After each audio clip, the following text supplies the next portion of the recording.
Hello there and welcome to my playthrough of this pretty unique single player but also co-op adventure game in a kind of fable type fantasy world. A game by Starbreeze Studios, and it is of course Brothers. A Tale of Two Sons, as you can see there. And yeah, this is a pretty wonderful, charming and kind of emotional game. Sort of in the vein of Ico or games of that sort. And similar to Ico, you have your companion, or indeed you play as both characters. So the unique mechanic of this game, at least when it came out, is that you play as both brothers. And I believe we can see one of them here, yes, under the tree. And so yeah, with one analog stick you play as one brother, and with the other analog stick the other brother. But with this Nintendo Switch version, you can also play it in two players. So if I have a look here, yeah, there's a how to play. So either as little brother in orange or blue brother in blue, or as two players with the Joy-Cons. But you don't even actually need to have the separate Joy-Cons. You could use a Pro controller and the other person uses the Joy-Cons just all to themselves, both of them. And I in fact have done both. So I first played this back on the PS4 and playing the single player version, which was a really wonderful experience actually. I really enjoyed it so much. And then getting it on Switch, I took advantage of the new possibility to play two player, you know, couch co-op with a friend, and that was fantastic as well.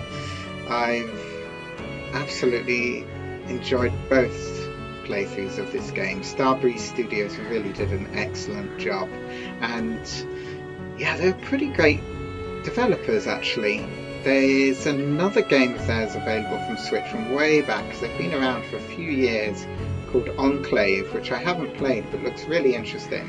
Looks like pretty cool fantasy, medieval fantasy type game, more action heavy of course than this, because this is kind of in a fantasy world but not, yeah, as I say, it's more, feels like more of a fable rather than fantasy of, say, Lord of the Rings, something like that. And yeah, and then actually the Starbreeze went on to make also two games for the Chronicles of Riddick, and both of those are really, really good. They're a little bit almost lost to time now and somewhat overlooked, I feel, which is a shame because they're great and still hold up, well worth revisiting even now. I think just available now on the PC. But this, I believe, is probably Starbreeze Studios' more popular game. I'm not quite sure actually, but I feel like it probably is. Also by the fact that, so this was originally in 2013 and then on Switch 2019, and then this year 2024 there has been a remake of this game, which is not by Starbreeze themselves, but as often is the case, another devs, I think an Italian studio called Avant Garden, which is a pretty cool name actually. I kind of like that, but I'm not sure if I would like the remake. Just from what I've seen of it, it doesn't really feel necessary for me, and it's, from what I understand, basically the same game, but just with new and improved, inverted commas, graphics, basically more realistic graphics, modern day graphics. And I'm not sure it's fairly for me, because I just kind of love this original version, the original look and art style of it, and I'm not sure it works with the more realistic graphics. I kind of like the almost cartoony look here, and to me it still looks really great. And actually some of the images I saw of the remake, the brothers themselves, they kind of end up looking a little bit uncanny valley, slightly weird, I guess. I don't know if that's just me,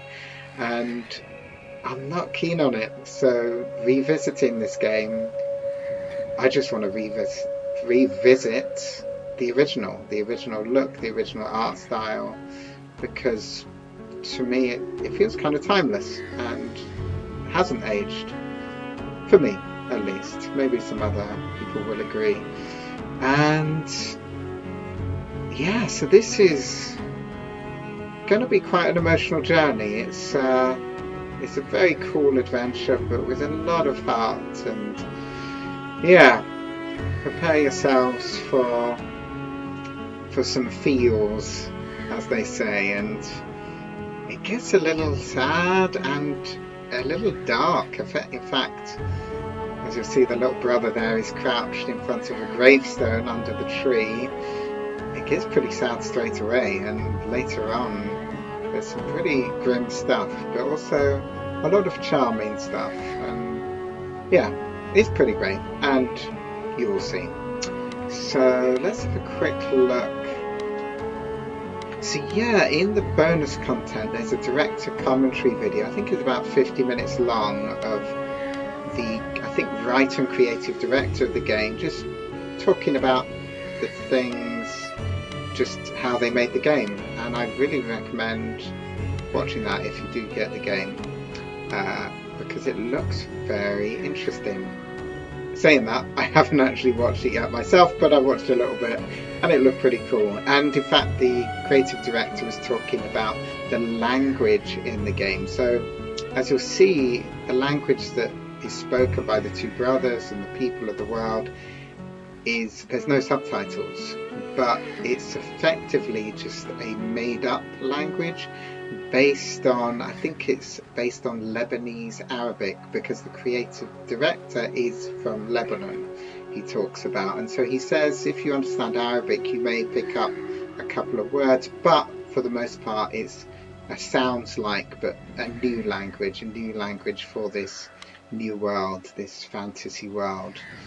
And so that's pretty cool and pretty interesting, and it works that you don't sort of need to understand the words. It's very expressive and you get the idea of what they're saying. And so yeah, here we have some music that I can listen to, but yeah, the soundtrack actually of the game is another part of this, as you've probably been hearing behind my voice.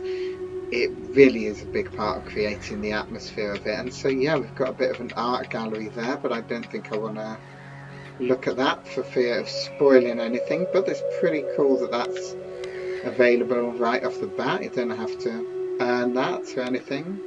So there are some achievements, just 13 achievements. So again, I guess have a look if you want to, but maybe best not to show that for fear of spoiling it. And I kind of see what happens as I go through the game, see if I manage to get any achievements, find those 13 things to do.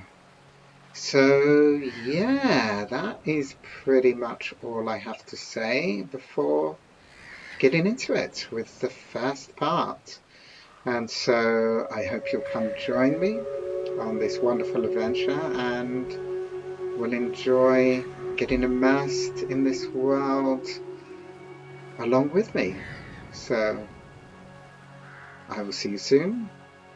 In the meantime, take care and bye bye for now.